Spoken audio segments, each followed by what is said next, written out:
Hi, my name is Malik. I'm a partner with PCT LAW GROUP.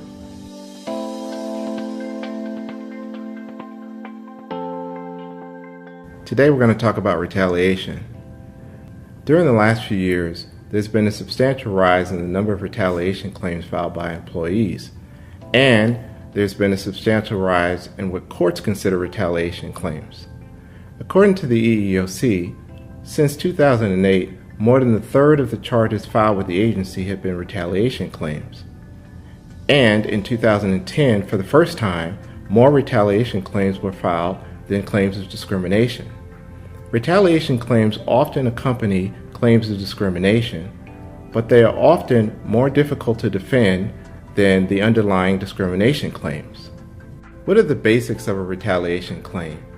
Essentially, an employer may not fire, demote, intimidate, harass, or otherwise retaliate against an employee who has filed a claim of discrimination or participated in an investigation regarding a discrimination claim. In order to establish a claim of discrimination, an employee must allege 1.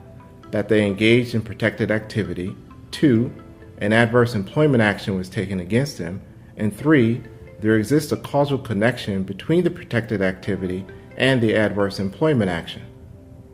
In recent years, the United States Supreme Court has expanded and/or clarified the definition of an adverse action and who can sue for retaliation under Title VII. For example, in a recent case, the Supreme Court unanimously held that the fiancé of an employee who filed a charge of sex discrimination had standing to bring a retaliation claim when he was fired by the same employer just 3 weeks after his fiancée filed her claim.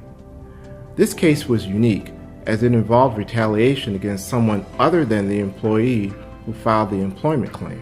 In that case, the Supreme Court stated, quote, Title VII's anti-retaliation provision prohibits any employer action that well might have dissuaded a reasonable worker from making or supporting a charge of discrimination. We think it obvious that a reasonable worker might be dissuaded from engaging in protected activity if she knew that her fiancé would be fired, end quote. In sum, employers must be aware that in recent years there has been an expansion of what constitutes a retaliatory action. More subtle forms of retaliation are being recognized by the courts as actionable claims. Therefore, employers should have a legitimate and preferably a documented, non-retaliatory reason for taking an adverse employment action against an employee who has raised a claim of discrimination or participated in the investigatory process of a discrimination claim. Thank you.